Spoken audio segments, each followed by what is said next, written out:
Hello, everyone. Welcome to Online Seller UK podcast. My name is Prabhat, founder at Online Seller UK. And today we'll be talking about the new General Product Safety Regulations. So I'm joined by Ferry, who is a co-founder of 24-Hour AR. So, Ferry, welcome to our podcast.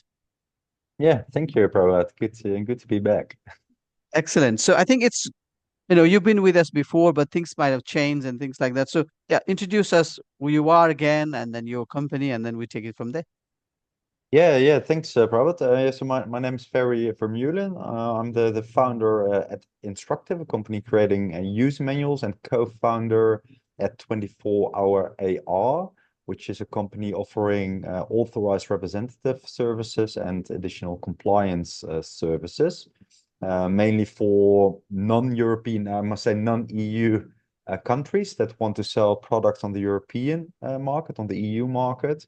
For example, British companies, but also US companies, of course, or other third country companies. Okay, excellent. So, okay, let's start practical. Start with practical. There are a couple of topics I want to discuss with you, but I met a gentleman from Asia wanted to sell beauty products in the Europe. Hmm. Okay, it's a ladies' beauty products. Let's be precise there. So, what is the one or two things you should consider in terms of regulation? It's not manufactured in the Europe; it's manufactured in Asia. So, what is Mhm. the couple of regulations things you need to think about? Yeah, good question. So, beauty products, I assume that they will fall under the cosmetics regulation when they want to sell the products into Europe. Giving requirements on well, all kinds of things of the beauty products. Additionally, the beauty products must comply with the General Product Safety Directive, which is currently still in place in the EU. So those are two regulations or directives, which are two different law instruments that the product must comply with. Additionally, there can be, for example, the packaging directive, the REACH directive. But important is always when you start selling products on any market, for example, the European market, you have to be aware of the applicable legislations that apply to your product. So I know there is a two things we are talking about. One is EU, another one is British. So so if we work for EU, will it automatically apply for British selling in the UK market? And if we do in the UK, will it automatically apply in the EU? No, not anymore due to Brexit, of course. Legislation was similar. It used to be similar, but since Brexit, things have been moving away from each other. Still, in Europe there is the CE marking. In the UK there's the UKCA marking. It's still allowed when a product complies with the European CE marking requirements, when the product falls under one of the 25 CE directives or regulations, then you're still allowed to sell the product on the British market. So that has not been changed. There was a time that I think the deadline was like almost like a year ago that CE mark products wouldn't were not supposed to be allowed anymore on the British market, but that changed from I think from the beginning of this year. So you can still sell them on the British market. There are some slight differences, of course. You have to mark the product with the UKCA marking, etc. But in terms of compliance, ensuring that the product complies with all the requirements in the directives and regulations, you're still good to go. Okay, excellent. So this brings me to a question about you know how's the things what way before and what's changed now, and what sort of gap in years, what sort of gap are they in between? Well, what you do see is that both in the UK and in the EU, legislation is changing, and um, one of the big upcoming changes in Europe is the a replacement of the General Product Safety Directive by the General Product Safety Regulations, two different laws. The one will replace the old one. The regulation will replace the directive, and it is a directive which applies to all consumer goods. A lot of products, for example, machinery, toys, electrical equipment, etc., are already covered by CE marking directives. Actually, all products, all consumer products that are not covered by specific legislation fall under the General Product Safety Directive, or from the 13th of December this year, they fall under the General Product Safety Regulation. And basically what this regulation says is that the product, when you sell a product within the EU, it must be safe. Compared to the current General Product Safety Directive, there are a few main changes. One of them is that for all products sold on the European market, the seller or the manufacturer has to conduct a risk assessment. So you have to assess all the risks in a structured way. You have to document that in like an Excel sheet or a sheet specifically developed for conducting risk assessments. And if there is a risk that needs to be mitigated, so the level of the risk is too high, then you need to make sure that you decrease the risk by improving the design, by providing safety instructions, for example. One other big change in the new regulation is that the regulation requires all sellers, let's say a seller from the UK, to have an EU-based economic operator. So, which also applies to selling products directly to the end user or via marketplaces such as Amazon.com. And what this means actually is that the British seller has to have either, for example, their own office in the EU. So in that case, they are seen as the EU-based manufacturer, or they need to work with an EU-based importer. And if they don't have either of these, then they then they can work with an EU-based authorized representative. And that's what our company 24-hour AR does. So basically we represent non-European businesses. So the European market authorities always have a point of contact in case there are any, they see any risks of products being sold within the EU. Does that make sense? Yeah, it does. It does. And also, this as a reaction to this, I would say Amazon. I've seen Amazon already sending notification that you have to upload some safety documents and things like that. And it is confusing.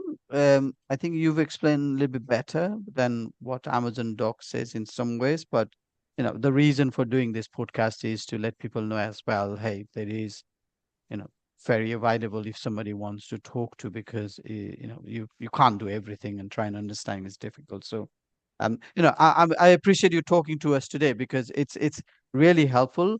And sometimes I've gone through the documents myself, and I know it's really confusing, so it's good that you are with us here. um so part Yeah, of the reason, oh yeah, sorry, go ahead. yeah, and it depends on the product, right? Because Amazon, for some products that fall on the CE marking, Amazon may require to upload a declaration of conformity, for example, which is a document which is mandatory in both the UK and in the EU.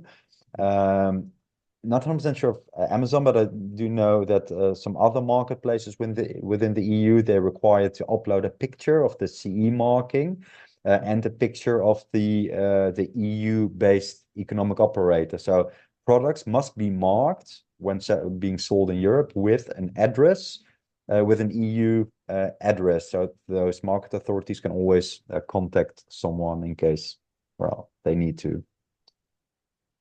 Okay, no, that's good to know there is a facility or service available. I think sometimes people don't know that. The next bit, obviously, there is the regulations and when it is being enforced. Like everything else, Amazon and other places, they inform, and then it goes quiet for a bit, and then sometimes people forget. So how these are going to be enforced, and is there any penalties for this? Um, yeah, definitely. So in general, how it goes with European legislation is that the regulations or directives require that each member state enforces directives or regulations. Uh, as far as I know, the exact penalties have not been determined in the new regulation and General Product Safety Regulation. But in general, you can think of fines when you don't comply. You can think of even imprisonment when you don't comply. And what we see a lot as well is that market surveillance authorities or customs authorities threaten to destroy a shipment. So what can happen when you export your products from the US or from the UK to Europe? The custom authorities will inspect the product. They will see, for example, if there's a declaration of conformity supplied with it. If required, they will check if the CE marking is available or if the EU-based address is on the product.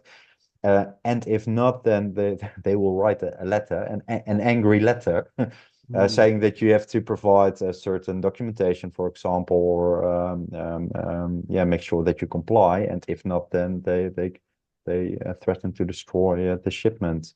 Yeah, that's how it will go. Um, yeah, does that And answer your question? yeah, and just to add to that, and uh, I have not witnessed it, but I have one of somebody I know of has had that issue happen, and they Yeah, had to here in the UK, and they had to destroy a shipment of product, yeah, and that was it was a pallet loads, and it was interesting that they measured the truck going in and they yeah, measured the truck coming out to make yeah. sure that Wow. it's actually been destroyed. So Yeah, it, yeah. it actually happens. It's not only It's not threaten a letter. myth. No. No, it's not a myth. No, no, no. It's definitely not. That Uh, generally, it has happened. So it's good uh, to take care of it Definitely. now. Yeah. Yeah. Yeah. You want to prevent that. So I think two things you need to do as when you are selling any kind of consumer goods into the EU, you have to make sure that it's compliant. Two big changes again. So make sure that there is a risk assessment. I have one example how this go in daily practice of a Swedish beach chair that was sold into the European market. And it had an accident happened, so it cut off the finger of a child because the folding mechanism was dangerous. So the gaps were not was like gaps and a rod that fell into the gap. The gaps were not large enough. So you know it collapsed the chair and it worked as a scissor and cut off the finger of a child. Um, it's still, you know, it's a beach chair. It's not regulated by any CE marking directives.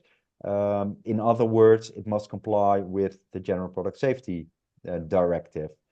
Um, the current directive doesn't require to conduct a risk assessment. So in case, for example, well, and what happened? So there was an accident, finger was cut off. So the market authorities asked the manufacturer to conduct a recall, meaning they had to pull off all the product from the European market because the product was not safe. So that's another, you know, a huge thing that might happen when you sell unsafe products.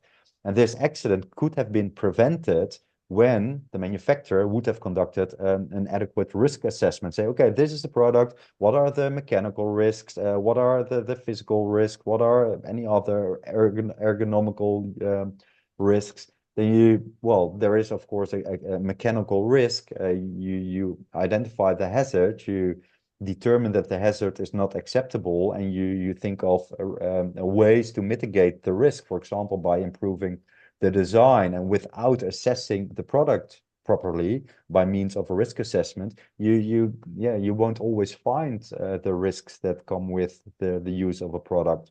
So with the new regulation, hopefully manufacturers will conduct a risk assessment and will sell safer products on the market. So that's one big thing, big takeaway, I think. And the other thing is that make sure that you work with an economic operator. So either have your own office, have an official importer within the EU, or find yourself an authorized representative. And of course, those are just two big changes compared to the old directive. When I compare the old directive with the current regulation, when the product has some like chemical risks, or you're selling toys, for example, then you also have to make sure that you comply with the toy safety directive. And yeah, same goes for all other products and applicable legislation. So Yeah, this is all the fun part of selling online, isn't it? In some ways, yeah, it's you know, you've got lots of other stuff to worry about. Whether the product will sell, the advertising, yeah, the marketing, the packaging, and this is additional requirement. But without doing this, you can't move forward. Um, correct. or some people I've heard of saying, let's do it anyway and see what happens. But I don't Mm. think that's the right way of moving Well, forward. you know, because when something happens, you will be held liable, because in the basics, all legislation, whether it's one of the CE marking directives or the General Product Safety Directive or regulation, they just say you have to sell safe products on the market. And when you don't do so, for example, the General Product the Liability Directive comes into force, holding the manufacturer liable for any defective products. Yeah, yeah, absolutely. So, look, I think you've given us enough information to for somebody to think about it. So, Mhm. I think it's good to ask, if somebody wants to talk to you, book a call with you, where is the best place to find you? Yeah, they can go to our website, 24hour-ar.com, or send me an email at ferry, Ferry, at 24hour-ar.com. Okay. All right. Thank you, Ferry, for taking your time and talking to us on this Thank you important too, issue. Prabhat. And yeah, and I wish you all the best, and I'll speak to you soon. You too. Speak soon. Thanks a Bye lot. bye. Bye Bye bye. bye. Bye.